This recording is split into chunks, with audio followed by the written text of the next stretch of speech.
Pues, bueno, no encuentro un calificativo. Dice que la postura de Gustavo Bueno sobre el aborto es imprudente. Y dice lo siguiente: un estudio comparativo de la incidencia del aborto provocado y los tipos de legislación permisiva frente a represiva muestra que los países con menos abortos tienen legislaciones más laxas y que el endurecimiento de las legislaciones no conduce a la esperada disminución del número de abortos, sino a la práctica de abortos clandestinos en condiciones peligrosas. Y cita una estadística de 2014. Bueno, yo no he encontrado la estadística de 2014, pero sí he encontrado la de 2020, porque la estuvimos manejando en el grupo político cuando tuvimos que tratar la cuestión del aborto.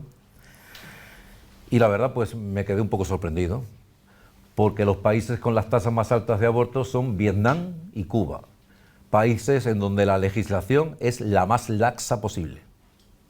En concreto, Vietnam, 62 de cada 1000, Cuba, 59 de cada 1000. Curiosamente, países donde las restricciones son mayores, aquí en Europa la más restrictiva es la italiana, es donde menos porcentaje de abortos hay.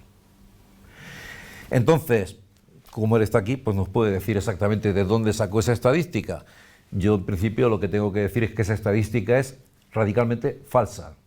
Es en los países con leyes laxas con el aborto donde mayor número de abortos se producen. Hasta el punto de que en 2020 Vietnam tuvo que endurecer la legislación porque cayeron en la cuenta de que en 20 años se quedaban sin mujeres, porque la mayor parte de los abortos eran de fetos femeninos, como es natural. Y entonces Vietnam ha cambiado la legislación, o está en ello, no sé cómo va el asunto, porque yo ya me desligué de esta obligación dentro del partido y me dediqué a educación, cultura, en fin, y esto lo lleva otra compañera, Lourdes Méndez. Entonces, no sé cómo anda la cosa ahora mismo, pero desde luego yo no sé de dónde sale esta afirmación. No sé de dónde sale esta afirmación.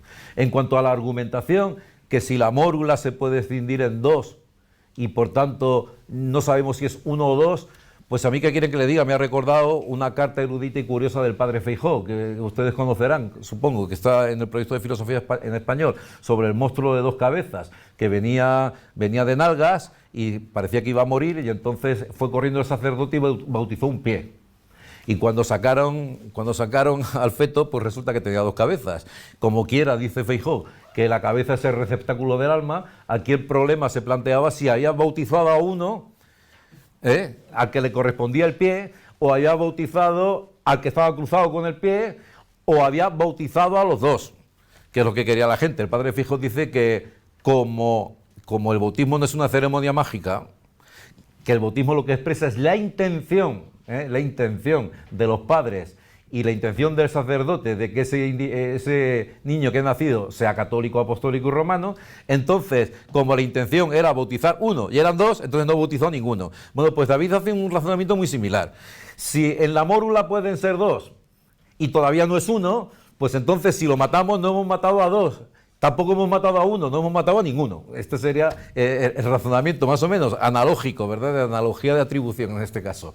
Bueno, eso equivale, decía el otro día Carlos Madrid, que eso es como decir que Checoslovaquia no tuvo individualidad, porque, sí que no además el argumento de Diodoro Cronos, ¿verdad? No tuvo individualidad porque se dividió en dos después.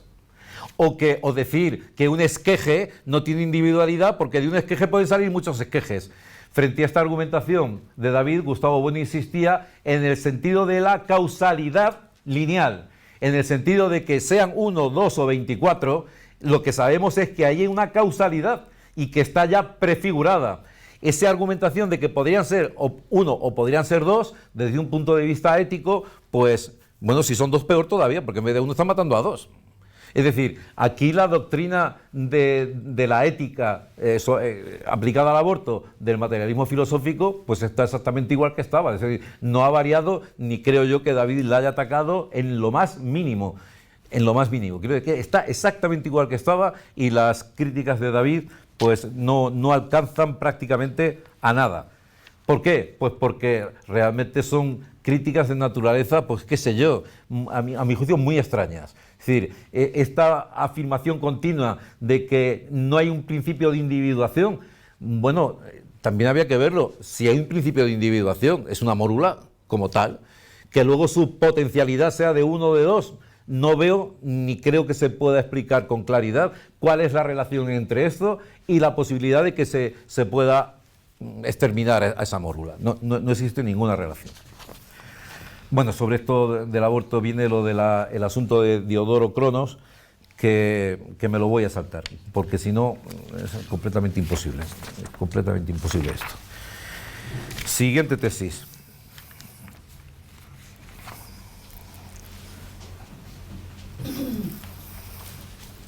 Sobre los géneros de materialidad.